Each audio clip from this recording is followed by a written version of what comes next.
Hi, and welcome to Tipping on Decor. I'm Shantia, owner of Shantia's Custom Designs and Interiors LLC, and I heard that you want to become an interior designer. Well, I'm here to tell you all about it.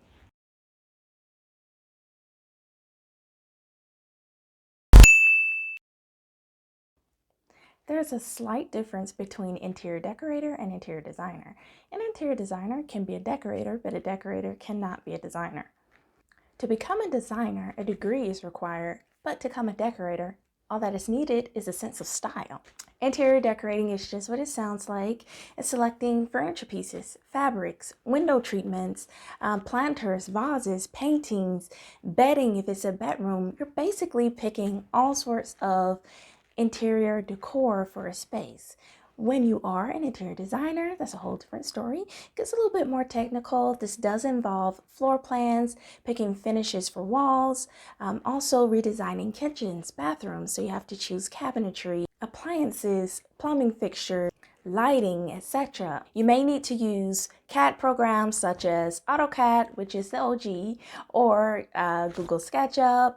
So many different platforms to choose from. I personally love the technical aspect of it. You do attend a university. It is necessary for you to pick a niche, find out if you want to be residential or commercial, or maybe you just want to do both. And if you want to become extra particular, you can specialize in either kitchens or bathrooms. In most states, residential design does not require you to become certified and pass the NCIDQ exam, but if you do want to become a commercial designer in some states, you do have to pass that exam and get your license. Selecting the job as an interior designer is the most fun part because you have so many options. You can choose to become a boss, so run your own business, open that studio, go for it, or you can opt to be a stager, work at a high-end furniture boutique, work at an interior design firm, and oftentimes degrees aren't required to work in a showroom. I love the direction that interior design has gone. It's gone completely virtual to drive out to clients' homes every single appointment. It's time consuming. Most times it's just not great for the client. Clients don't want people in their space, in their homes.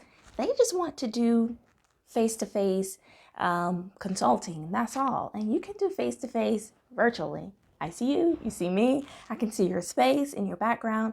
You can send me pictures. You can send me measurements. For those meticulous clients who do require you to go to their homes because they just need a little bit more help measuring the space or just capturing those pictures, then you'll just have to decide if you want to still do in-person appointments or just keep your appointments strictly virtual. If you do decide to open your own business, good for you. You are a go-getter. If you do have the funds, I would suggest sourcing out things like marketing. And if you don't have any background in sales, maybe you've only worked in restaurants, you haven't had much selling experience, I do recommend maybe just go part-time at a furniture company or a cabinet design company, anywhere that's just going to allow you to get comfortable with gaining clients, speaking to clients, going throughout that consultation process, building rapport, follow-ups, and also selling yourself as a designer. You see, we do not shop things, we shop people.